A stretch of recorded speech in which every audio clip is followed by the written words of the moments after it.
লম্বা লম্বা কথা কো, বেগম জিয়ার বিরুদ্ধে মামলা করো। আমি অবাক হয়ে যাই কি করে ওইসব ম্যাজিস্ট্রেটরা, আমি জানি না তারা আমার বিরুদ্ধে আইনের ব্যবস্থা নেবে কিনা, নেই যা পারে করুক গে।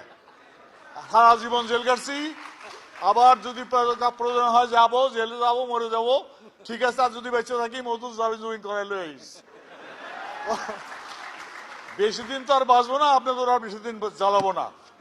মরার আগে যদি দেখে যেতে পারতাম যে একটা নিঃশ্বাস নিতে পারছি গণতন্ত্রের দেশে, শান্তির দেশে, ধর্মের দেশে, একটা আবহাওয়া, যে এই আবহাওয়ায় মানুষ নিঃশ্বাস নিতে পারে, এই জুলুমের দেশে আমি মরতে চাই না। আল্লাহ গফুর রহিম, তুমি সব জানো, তুমি সব দেখো। আমরা জানি নির্যাতিতের ফরিয়াদ এবং আল্লাহর আরশের মাঝখানে কোন পর্দা থাকে না। যদি তাই হয়, আল্লাহ গফুর রহিম, তুমি কি অন্যায় দেখছো না? তুমি কি এই জুলুম দেখছো না? মা বোনের এই ইজ্জত হানি তুমি দেখছো না? তুমি দর্শন দেখছো না? তুমি খুন দেখছো না? তুমি লুটপাট দেখছো না?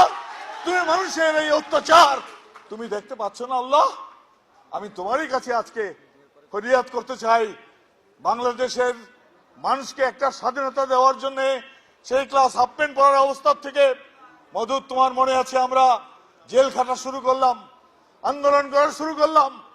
আর আজকে মৃত্যুর আগেও আমাকে কথা বলতে হচ্ছে, এই দেশে 3 বার প্রধানমন্ত্রী ছিল, স্বাধীনতার ঘোষণা যে দিয়েছে তার স্ত্রী, তারেকের মা, কোকোর মা, বাংলাদেশের স্বাধীনতা যুদ্ধের সময় যিনি জেলখানায় ছিলেন, অনেক অত্যাচার নির্যাতন সহ্য করেছেন, আজকে এই বৃদ্ধ বয়সে তার বিরুদ্ধে মামলা দেয়। উনি নাকি এখান থেকে সাইদাবাদ গিয়া উনি নাকি ট্রাকের মধ্যে আগুন দেয়। আর কোনো পাগল তো এই কথা বিশ্বাস করে না। সবিনয় অনুরোধ করতে চাই, মাননীয় প্রধানমন্ত্রী, তুমি শপথ নেওয়ার সময় বলে আসছিলা আমি কারো প্রতি পক্ষপাতিত্ব করব না, আমি সবাইকে এক চোখে দেখব। এই কথা বলে আল্লাহর নামে তুমি শপথ নিয়েছিলে। আল্লাহ কিন্তু সব রেকর্ড করে রাখছে, রেকর্ড করে রাখছে। তুমি ওখান থেকে আইসেই কলমের এক খোঁচায় আওয়ামী লীগের 15,000 মামলা তুলে দিলে। এই মামলার মধ্যে তুমি অনেকগুলির মধ্যে আসামি ছিলা, বিএনপির কোন মামলা তুমি তুললা না। এই তোমার বিচার? এই তুমি প্রধানমন্ত্রী? তুমি কার প্রধানমন্ত্রী? তুমি এই দেশের প্রধানমন্ত্রী নও, মানুষের প্রধানমন্ত্রী নও, তুমি আওয়ামী লীগের প্রধানমন্ত্রী, আওয়ামী লীগের প্রধানমন্ত্রী। ট্রেনের মধ্যে এক লোক উঠছে, উঠা সে সারাক্ষণ শুনতেছে যে হাসিনা এত উন্নতি করছে যে উন্নতি চোখে দেখা যায় না, সব দিকে খালি উন্নতি উন্নতি উন্নতি। বেকুব শ্রেণীর লোক আসছিল, যাবে সিলেট, উঠে বসে চিটাগাঙের ট্রেনে। পাশের লোকে জিজ্ঞেস করে, ভাই আপনি কোথায় যাবেন? আমি তো চিটাগাং যাব। পাশের লোকে উপরে একজন শুয়ে আছে, তারা জিজ্ঞেস করে, দুজনে উপরে শোয়া, যে আপনি কোথায় যাবেন? আমি চিটাগাং যাব। বলে আমি তো সিলেট যাব। হাসিনা এত উন্নত করে ফেলেছে এই দেশটা যে নিচের লোক সব সিলেট যায় আর উপরের লোক চিটাগাং চলে যায়। এত উন্নতি করে ফেলেছে হাসিনা।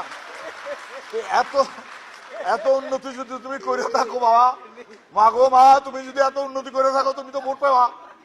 ভোটে তোমার সজাব হয়ে যাবে, ভোট নৌকা ভরে যাবে, নৌকা ডুবে যাবে, এত ভোট তোমার। তুমি একটা বার চিন্তা করে দেখো, একটা জায়গায়, যে কোনো জায়গায়, তোমার গোপালগঞ্জে, আমি যাবো না, তোমার গোপালগঞ্জে বেগম খালেদা জিয়া দাঁড়াবে। রাজি আছো তুমি? তুমি রাজি আছো? অথবা বেগম জিয়ার জায়গা বগুড়া হোক, নোয়াখালী হোক, যে কোনো জায়গায় দাঁড়াবে। আমি একটা কথাই বলে যেতে চাই, ওই নির্বাচনে যদি তোমার জামানত না থাকে, জামানত থাকে না, থাকবে না, যদি না থাকে, যদি তা না হয়, তাহলে আমি আমার নাম পাল্টাই ফেলবো।